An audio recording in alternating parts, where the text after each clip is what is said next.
So I apologize for the little delay. So we can start the question and answer session. I think we have received a couple of written questions and we will start the session with written questions. Avasrai Bhante, we have received 3 written reports today. Right. Report number 1. After about 15 to 20 minutes of sitting meditation, my feet go numb and the feeling of wanting to get up becomes very strong. Is there anything I should do at this point? I am new to meditation. Thank you, Bhante. You can get up. By the way, slowly just increase just 1 minute, something like that. Say you want to get up after 30 minutes. Now you get that urge to get up. So don't immediately get up, just endure just for 1 minute. Then slowly you can spend without much problem for 31 minutes, maybe after 1 or 2 days. Maybe that time you can go for another 1 minute. So like that, then it may be 32 minutes. So likewise, you can expand this duration because our body can be trained, little stretched till maybe around say 1 hour. You can comfortably sit without changing the posture. So likewise, you can slowly season your body. So therefore, don't immediately get up, but just endure for 1 minute, 2 minutes, and then slowly change the posture. That would be fine. Actually, it is not expected that you are enduring with lot of effort, with burning pain. It is not the point that we need to continue. When you feel really huge pain, then you can endure it for 1 minute maybe, and then slowly change the posture, and you can continue with a comfortable posture. Yeah. Report number 2. Avasarai Venerable Bhante. I practice walking and sitting meditation almost daily and was making fairly good progress in maintaining concentration. However, after returning from a holiday, during which time the practice broke, I realize it has become very difficult to get to a satisfactory level of concentration during both walking and sitting meditation. I try over and over again, starting from scratch. Still, it's like a battle within me. Thankfully, my awareness during day-to-day activities has not got disturbed. Please advise. Thero Saranai.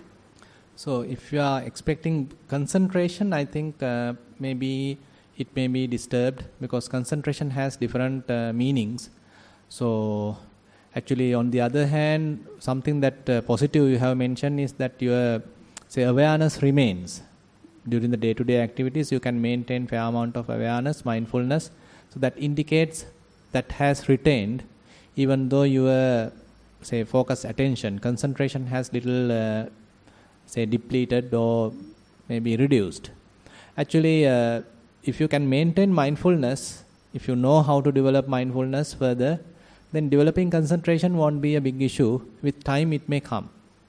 Actually, concentration is required at the beginning to continue the observation for vipassana, and later that actually also evolve. So therefore, none of these are fixed things. Say for example, in the concentration point of view, say you need some amount of one-pointed attention at the beginning. Say for example, in-breath, out-breath, in-breath, out-breath, so you are watching. So in-breath is a subtle phenomena, out-breath is a subtle phenomena. In order to understand that, you need some amount of attention. True. But later, so this concentration may evolve to a level, say, various sensations are available throughout the body, where you can quickly pay your attention, you can concentrate. That means what we call as the Kanika Samadhi. Kind of instantaneously your mind can be concentrated. Different phenomena arise, immediately, instantaneously you can keep your attention there and your mind get concentrated. Then you are observing what is going on. So that produce fair amount of understanding, that produce fair amount of insights, and later assume that you are continuing, and that understanding will grow to a different level. Ultimately, you can even maintain some kind of awareness without any objective. So that is some amount of developed vipassana. At that time, you don't need any object, but you are fully aware. So your concentration completely different now. Previously you are having a very focused attention only to a very small phenomena that is required. But later, your mind has very much expanded. Your concentration has expanded. So you can't refer even the term concentration. It's very much like collectedness of the mind. So your mind is fairly collected, very much within yourself, but not focused onto one particular thing. So therefore, the concentration, is an evolving quality. You don't need to worry too much about it. But at the beginning, it is necessary in order to observe various phenomena. Yeah.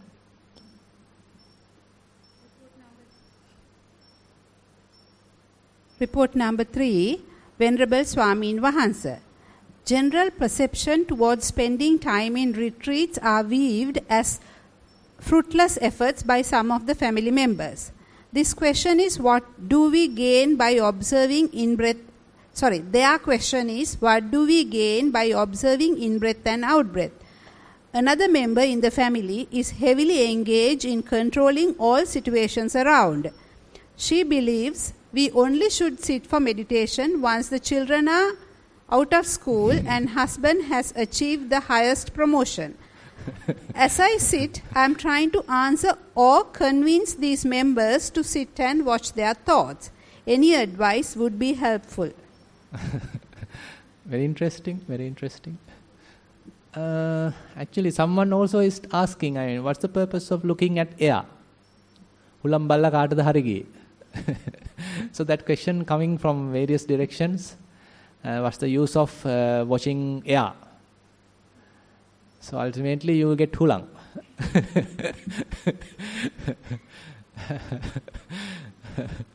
So, but what is the purpose actually? This air is just a tool. Breath is simply a tool. So the strength what we get, the benefits what we get is different from tool actually. Say for example, you are using a knife to cut a tree. The knife is just a tool, but the purpose is a completely different thing. So similarly, you are focusing your attention to breath or any other sensation or rising and falling. So they are merely tools. But based on that, what are the qualities that we are developing? What are the spiritual qualities that we are developing? Say mindfulness, then the concentration, focused attention, and based on that, fair amount of insights, wisdom. So all these are the more, important qualities that we are targeting. From the outside point of view, someone would say, okay, you are simply watching the breath. What's the point? But as you are continuing, it is changing to different area where you are through the breath, you are going through a different understanding. At the beginning only it becomes simply the breath, but later it may even divert to element characteristics. It can even lead to, say, complete Kaya Anupassana, and then even it can lead to Vedana Anupassana, even to Chitta Anupassana. Now you are dealing with the mind, you are recognizing various emotions, you are recognizing various thoughts. So the huge spectrum is available for you to develop. But at the beginning, someone can criticize, so okay, what's the point of simply seeing air, simply seeing breath? True. But they haven't seen the big picture. So don't worry, no point of arguing, no point of going to quarrel. By going through these things, practically involving with these things only you can understand. Actually, on the other hand, even when you are continuing your practice, at one moment you may understand, okay, while different thoughts are coming and going, without paying attention to them, you can still concentrate where you need. So then thoughts become merely thoughts. You don't need to be responsible to these thoughts. But previously you are more concerned about thoughts, you are being victimized to thoughts, you've been deluded by thoughts. But later, thoughts merely become thoughts. So it's a huge relief for the yogi that you don't need to be really responsible. They are like beggars, always going to different houses and touching and asking something like that. So different thoughts are coming to the mind, but we don't need to be responsible. We can simply ignore. you can see how they are coming and going. So likewise, you are gaining a lot of insights by going through the practice, but immediately you can't watch thoughts. It's fairly difficult, and again, you can get easily carried away by thoughts. So that's why we need a fair amount of practice in the Kayanupassana section. Developing body awareness is the kind of the key to advanced practice. So that's why we are starting with Kayanupassana. So that's why we are watching breath. And you can even call that walking also. So what's the purpose of walking from this point to the other point? Better you can go walk to the, say, supermarket. Say, I mean, for 1 hour you are walking from this end to the other end. What's the purpose, right? Then next day you are going to supermarket by a 3-wheeler. Then you can use the walk to go to the 3-wheeler instead of doing walking meditation. Someone can argue like that. But in the walking meditation also there's a fair amount of technical points where you are keeping your attention at different places and you are aiming your attention properly. And later, as your clear comprehension improves, you can recognize subtle details available in the foot and the touching sensations. Many things are there. So, but from an outside point of view, you can't, the outsider can't see much. They can't see the depth. So, that is why, we are trying to learn these things through the Buddha's teaching. We are referring various suttas to understand the depth, so that we get more convinced, we get more understanding. And again, we become more confident in our practice. Yeah. So that's all we have received. Any other thing? Yeah. Bhante, quickly I wrote on the second question, I also have something to ask. Right. Going back on to the second question, the yogi has developed fair amount of concentration during his daily practice. But at times, during holiday, even if you do your morning and sitting, like you get up at the normal time, by practice you get up, you still cannot continue the way you have been practicing earlier. Does this mean that you cannot deviate by your normal routine? No, I don't think. Now, we may sometimes have to deviate depending on the circumstances, but later we have to quickly come back to the normal routine. Now, say, for example, now, as I said, I was out of the normal schedule for 2.5 weeks. So I couldn't maintain the typical routine. But the moment I am able to find a time, so I should be able to come to my, whatever the skills I had, I have to regain that. So therefore, that is kind of a responsibility to each yogi. So we can't simply continue 365 days of the same routine, but time to time we have to get involved with various other activities. But it is our responsibility to come back to our, whatever the developed skill without allowing it to fade away. So till you become an arahant, that would be the concern. So that is one kind of a quality that Buddha emphasized.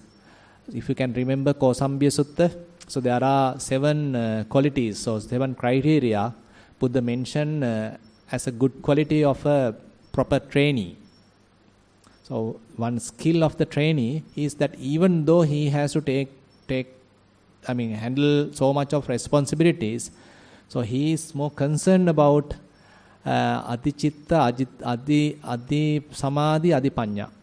So now assume that you are doing something with your relatives, you have some family movement, you have something to attend to your children, something is there. You are going for a, picnic, maybe abroad, whatever it is. But later, once you get a chance, immediately you are coming back. You are concerned, I should not allow my spiritual practice to fade away. You are maintaining it. So that concern is with you. And again, as you are continuing, you can't really say that you lose everything. Even though you are engaged with so many things, still something remains. At the beginning, it is not. If you engage with something, everything collapses. You have to start from the beginning.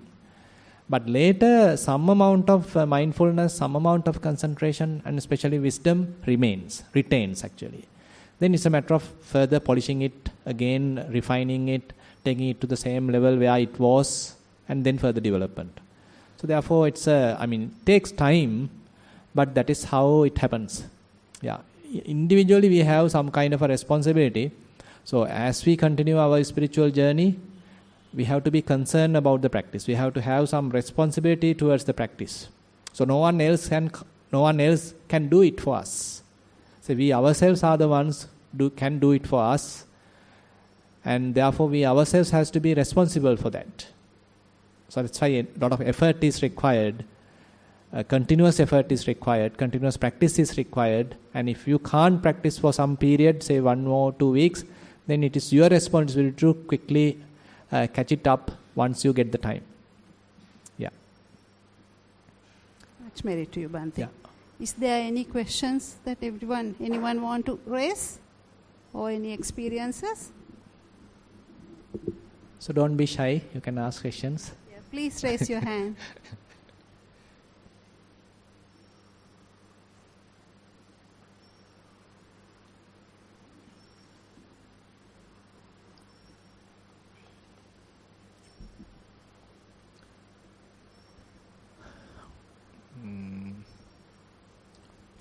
Any newcomers into the session? Who's there? So are you familiar with what you are talking? Can you able to understand? Everything fine? Okay, right. So you know the basics of the walking meditation, sitting meditation, say anapanasati, all these things you are familiar, right? Okay, okay.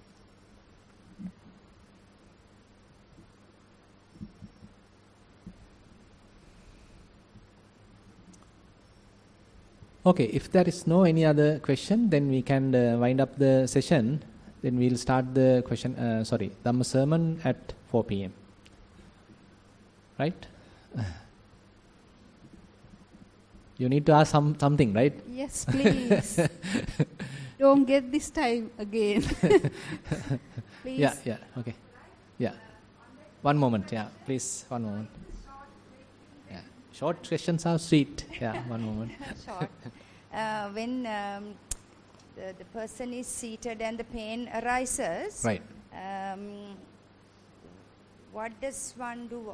You concentrate on keep coming back to the breath or the pain, or what is it then? Several options. As you said, and both options are available. Say if you are paying attention to breathing, so while keeping attention on breathing, you can carefully change the posture. So your focus is not changed then. Because sometimes as a beginner, it is very difficult to, settle everything. So once you get that settled, focus, attention, if you divert from that, then again everything collapse.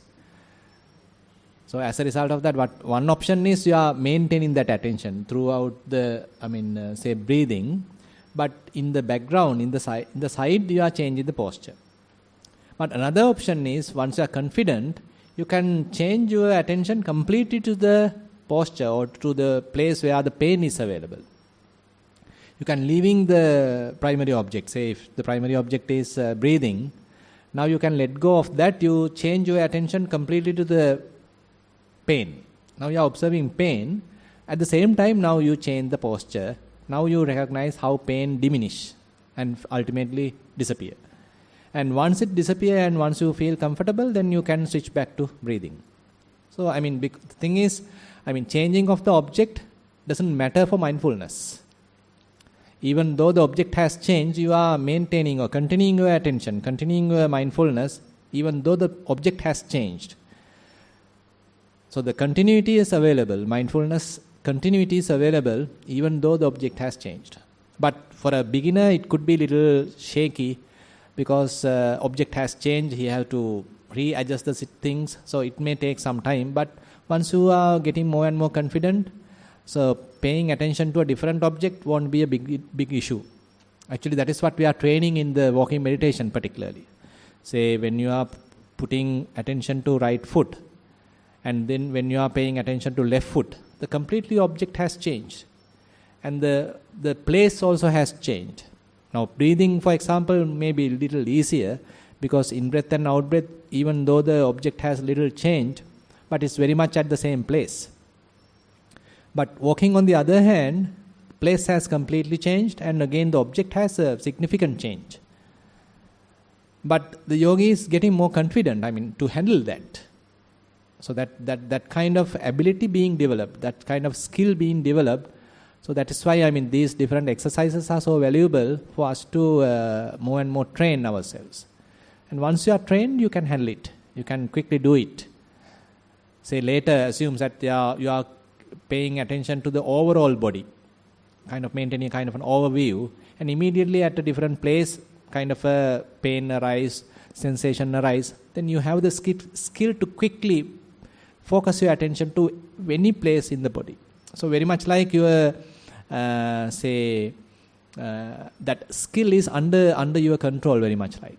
So within the body, at any place, at any time, you can pay attention quickly, as soon as possible. So that kind of a skill is required to develop.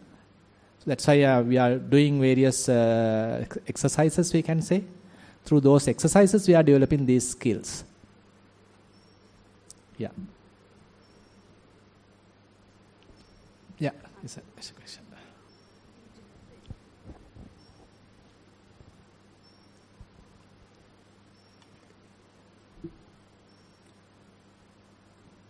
This question is not really about meditation, it's an observation within the Sri Lankan culture.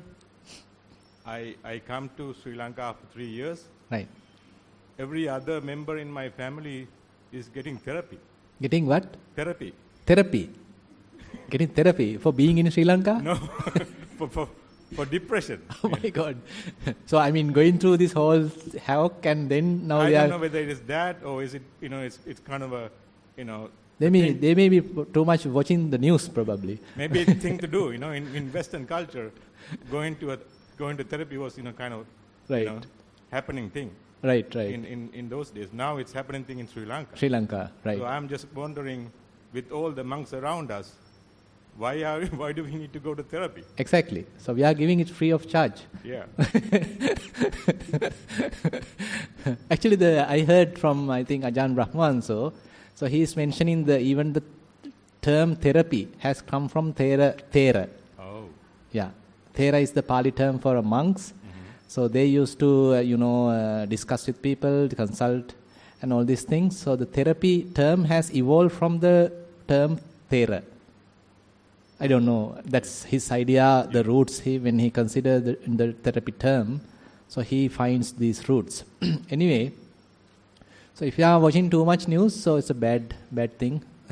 So better watch some comedies, maybe some cartoons. Woodpecker. I don't know whether that is available right now. When I am young, it was available, really good. What's that? Scooby-Doo. Very interesting. No point. We being unhappy and we being depressed, we are not contributing anything. Rather, we are harming ourselves. So let the whoever responsible, the persons that you are, say, more responsible on administration or whatever it is, let them handle it. Let ourselves continue in our path. No point of too much putting our hand into everything. We better mind our own business. So that's why Bhante Dhammaji used to say, be mindful and mind your own business. Very valuable. I think it has a lot of sense. So be mindful and mind your own business. You don't need to interrupt with so many things. Because when time comes, there may be an invitation for you to get involved. But unnecessary, if we are getting too much concern about these things, so we are unnecessarily taxing ourselves. We are unnecessarily, say, as you said, depressing ourselves, worrying about ourselves. The world is like this. Not only Sri Lanka. The big picture about the world, no? What a kind of tragedy going on throughout the world. We are in the brink of a war, edge of a war, so let's be happy. Never know what's going to happen. This present moment, live harmoniously, happily, could be the last breath. That is a very beautiful, book written by Ajahn Pasanno. he used to visit a prison camp in USA. So there was one Thai prisoner who being caught for murder. But this particular prisoner has been a monk sometime back in Thailand maybe. And while at the prison, he was practicing, by the way. And closer to his, death imprisonment, kind of a punishment, so he invited Ajahn to meet him, Ajahn Pasanno to meet him. So then they had a nice conversation, several conversations.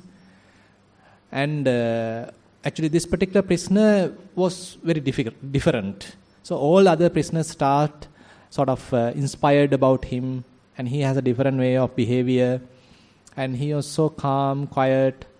His way of behavior has really inspired the whole other prisoners who are sentenced to death.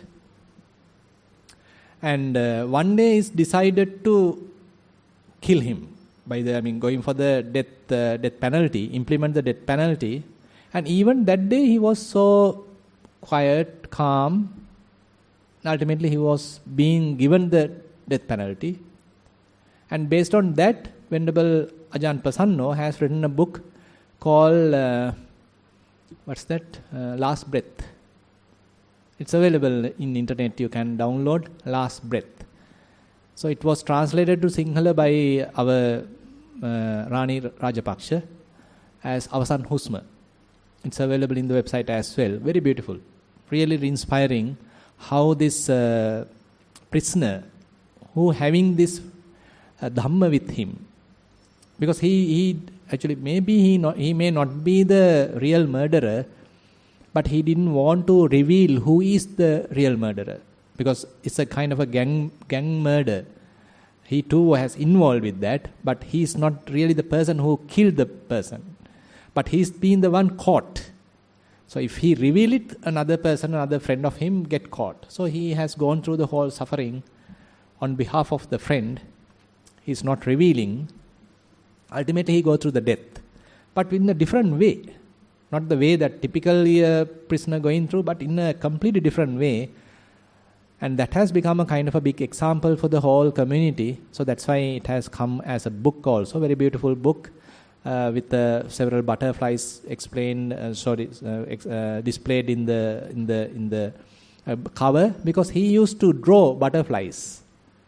As a prisoner, he is drawings as well. He has some artwork, and every time he drawing butterflies. So his drawing has put as the cover page. Very beautiful book. You can read it. So different way of looking at lives. It is not always that we have to look at in the typical depressive, negative attitude. There may be always in a different way of looking at things. So that is the way that we need to look at. Not the typical complaining, aggressive attitude that we have to continue, but there may be a different way of looking at things. While things are burning, how can we avoid burning? So that kind of a thing. So that's why Nibbana, the term Nibbana, literally means be cool, calm down. It's not that the whole world is calm down. Whole world may be burning, but you are in Nibbana, you are in calm down, you are relaxed. While others are burning, while others are agitated, you are not agitated. While all others are angry, you are not angry. While others are all jealous, you are not jealous. So that is where we need to look at how differently we can approach the path. So what's Buddha's message? So while all others are so concerned about all these different things, you are not bothered. You are still happy.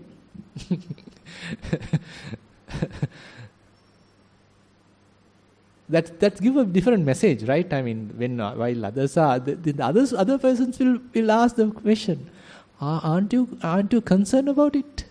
Why don't you worry? They want you also to be worried. You also to come and protest. But you are happy and you don't need anything to protest. You may be protesting against a Mara. Now this is the Sankhara world, so you can only find a temporary solution, only for several years, and only temporary satisfaction only. Never know how again the things may change. It doesn't mean that we are looking things at in a more passive and say defeated manner, but have the ability to bear things, cope up with things, endure things. So that is required. Otherwise, everybody will complain, everybody will shout, nobody is there to attain Nibbana. So Nibbana is waiting, inviting all of you. So from which country now you are staying? I'm in US right now. Right. Yeah, so US also burning right now. Yeah, everywhere. It's burning. Yeah, exactly. So you are, now if we consider US, now they are also going through, recession and all these things are there. So that's why the whole world has the same nature. So this is a bad time for the whole thing. So while going through that, how can still be avoid burning, isn't it? Next question is, when somebody say I am depressed, is it because they are talking about their mama mage kina hakimindada? That is also there. When you are too concerned about a self, then you are too much worried. Okay, I am worried. It's not going to be well. I am the one suffering. The others are doing well. Why it is happening to me? Why it is happening to me? So this I-centered thinking is so damaging, or rather aggravating the whole situation. So once the I come to the picture, that spoil the whole situation. But if you are able to look at things from a different point of view, that's what we are trying to train ourselves throughout Satipatthana. Say throughout Satipatthana, what we are learning, say breathing happens, it is not that I breathe in, I breathe out. Rather we are trying to see breathing in, breathing out. Breathing in, breathing out. So slowly we are learning a different technique. Okay, breathing in is a different process. Breathing out is a different process. You don't need to put an I to that picture. And now slowly you are able to look at it objectively. Rather than you intervene, go into the picture, now you allow body to breathe naturally, as it like. If body wants to breathe roughly, let it breathe roughly. If body wants to breathe softly, let it breathe softly. If body wants to breathe in a long breath, let it do that. If the breath is short, let it do that. So I am not bothered about it. This is not my concern. My job is to simply watch it. So this is the training throughout the Satipatthana. We are slowly understanding. So let the process happen naturally, independently. So I am merely an observer. So later what happens? Say feelings are happening, pains are happening.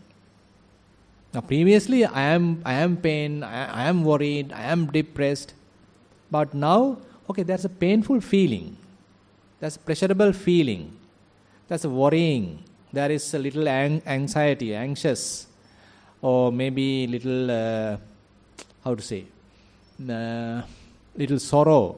So even they become kind of object of your mindfulness. Now you are very much like a different person now. They are not yours now. So they are happening, but you are maintaining kind of a distance, and being at distance you are watching it. Say there's a pain available in the knee, okay, it is pain. So you are looking at that pain, observing that pain. Say there's a little worry, okay, it is a worry. You are watching that worry. So what happens when you do like that? Now this is where Buddha mentioned idang dukkhang ariya satchang. Idang dukkhang ariya satchang. There is suffering. It is not that I am suffering, rather there is suffering. So very clear difference we need to understand here. So in the dukkha ariya satcha, what Buddha want to highlight is that there is suffering. It is not that I am suffering, it is not my suffering, but there is suffering. So throughout our practice, this is the kind of a way that we are trying to understand, slowly shift our way of looking at things. So slowly you may understand, okay, it's an objective, it's not subjective. You don't need to intervene, you don't need to put your own likes and dislikes into the picture. Let the thing happen independently, without your intervention. So let you simply observe it. Now pains are happening, you are simply watching. Sorrows are happening, you are simply watching. And they have their own nature to go and come and go. They have their own nature to be impermanent. So they are not under your, control. That's how we understand the non-self. So more and more you continue, then it's a matter of you being kind of an outsider. You can simply watch how things are happening. You are not bothered. So you feel more lighter. Even though bodily pains are available, you feel lighter. You feel, composed. You are not worried. You are not depressed. Even though there is a cancer, okay, fine. Let the cancer take care of cancer. Let the doctor take care of that. Let me observe that. So people are doing that and they get more benefit by doing so, rather than worrying and thinking that I am suffering, I am subject to cancer, why it happened to me. Rather than thinking like that, okay, it's cancer, okay, fine. This body is subject to that, what to do? Okay, I'm just taking care of that, or rather, I'm just trying to learn from that. So that kind of mental shift can really reduce our pain, mental pain particularly. That's what Buddha highlight in the Salla Sutta, where whenever bodily pain arises, keep it only to the bodily pain. Don't add a mental pain on top of that. Then you may have to go through two pains. Rather just leave it only to one pain. So likewise, these things have to be more practical. We can talk and talk, but whenever we really go through it, only we can really understood, okay, let it be only to the bodily pain. Why should I put my picture, my concern, my ego to the point? Let it be separate. So I think, therefore, and another important thing in depression is the rumination. Too much thinking, proliferation. We are thinking, ultimately get depressed. Thinking is the real culprit, ultimately, really harming the whole mental health. So that's why, before it happens, we need to train. That's why it has to be a more preventative mechanism. That's what Bhante Dhammaji always want to highlight. That is not curative, but it has to be more preventative. So before you get into the trouble, you better practice. So you have some kind of hands-on experience, and then you know how to handle things. Assume now you get a cancer, now you get a problem, now you go through a difficult situation. Now you know how to handle it, how to deal with it, because you already practiced. And then you may not go through any depression. Yeah, and most importantly, you are not too much thinking. This too much thinking is a hell actually. That is the conceptual proliferation is a real disaster. Especially for depression, it is found this thinking, exception, too much, obsessive thinking has a great concern. Idle mind, rumination, worrying, what else? Wandering mind, many ways we can say. And it's typically mentioned, wandering mind is not a happy mind. Simple as that. Wandering mind is not a happy mind. Yeah. Okay, I think, If you can come forward, there's...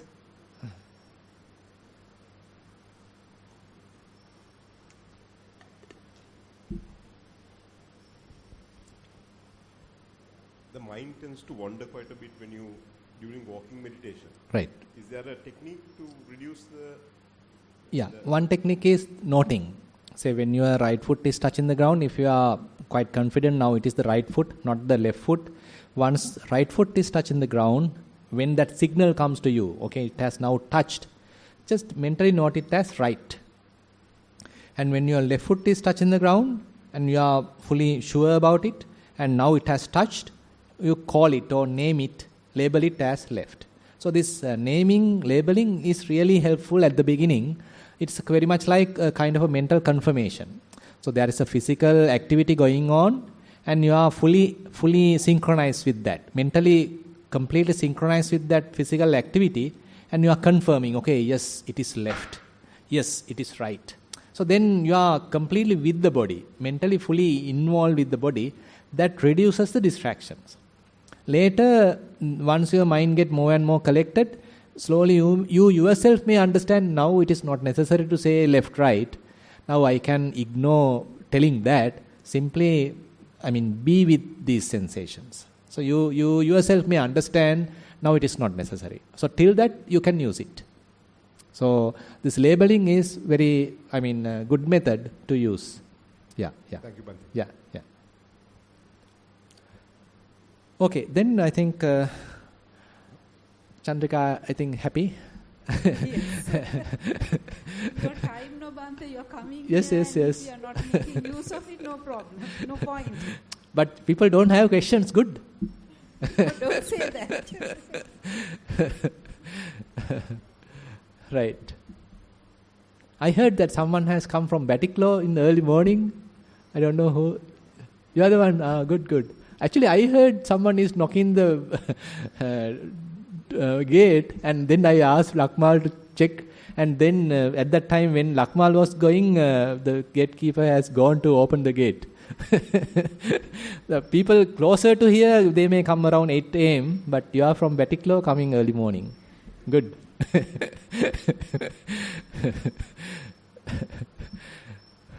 She's working in Batiklo. I see. She'll get back to Batiklo after the retreat. Is that so? Yeah. Very good. You can start a mindfulness class in Batiklo. Maybe sometime later. Much more time. And invite Bhante to do a program there. Still, being in Sri Lanka, I haven't gone to Batiklo. Yeah. That's an opportunity. Yeah. Actually, there's a very interesting incident happened with respect to Bhante Dhammajiva. So one time, education department has organized a mindfulness retreat for education directors in Batiklo. So they all have gone, and the morning the thing have to start. So from Bhante Dhammajiva and others, Dr. Thera and all others, when they were starting from here, it was little late. And when they reached there, it may be around 9 or 10, something like that. Now all the directors are complaining, you should come early, we were waiting, and we can't do it. Then they found they all are drunk. Education directors. The whole thing cancelled.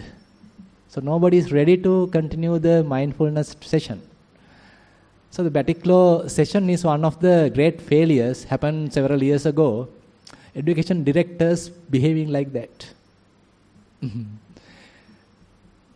So they were paid from Colombo and various other parts of the country to go Batiklo, reach there, stay in there, lodging, everything paid, but no session. That's the way it is. Feasibility. So that's.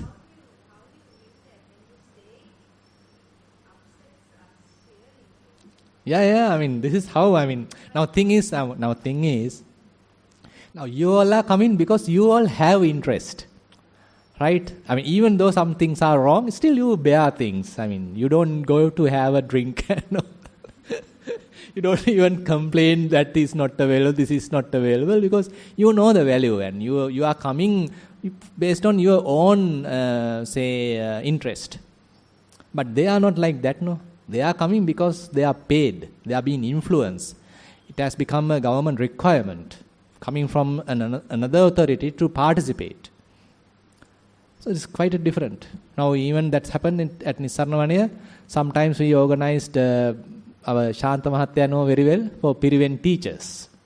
So they are coming because they are being influenced to participate to that retreat. Not because they want to come, but they are being requested to come. They are being forced to come. So the first day is finished for coming. So they are the Monday evening. Another 3 days they are to somehow do something. The last days they are to going, available for going. And that is how it is. But somehow we are continuing. At least a couple of them are, gaining some insight. So that is there. It is not common in only in this time. Even during the Buddha's time, there are some monks who get ordained just to have food. There is one arahant called Pindyalopa. There is Pindyalopa Sutta or something like that is available. So idea is, so you're being more greedy of the ahara, the food. So his concern was that at the beginning, to have food. But later, he started practicing. So that's the point. So he started practicing and he later became an arahant even. So that's why, we can't immediately say, okay, all are wrong. You should not come, you should never come. So we shouldn't go for any kind of a punishment. Rather, we have to continue. Slowly, people may change their tracks. That's why, that is human nature. We can't expect everybody to behave the best way of doing things. But people do various odd things. But later they may adjust, later may they change. And later may they start genuinely practice. And then they change completely. So likewise, there are many interesting cases. And sometimes, they become real messengers also. And I know certain monks, so they,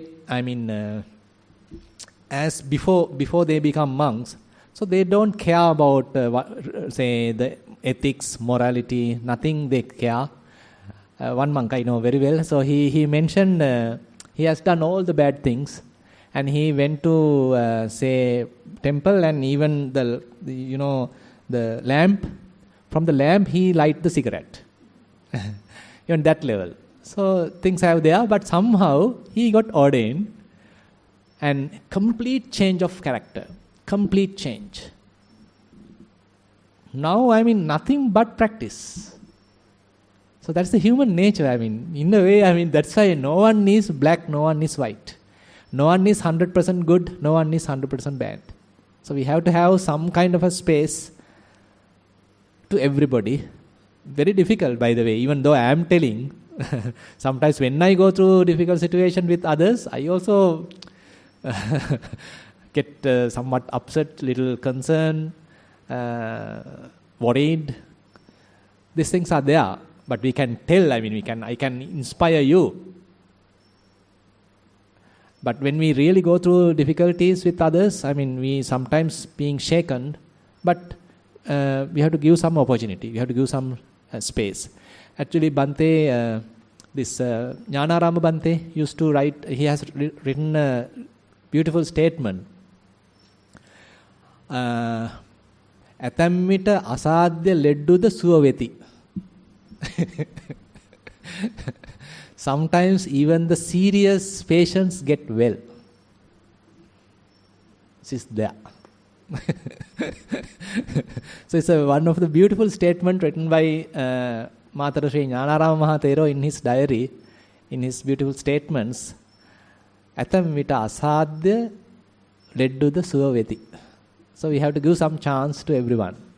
So the person who complain, what's the point of watching the breath, might get cured.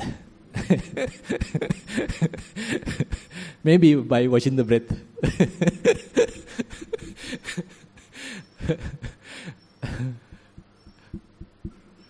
Okay, then we spend 1 hour, then we'll wind up the session and we'll start our Dhamma sermon at 4 p.m. Thank you very much for participation.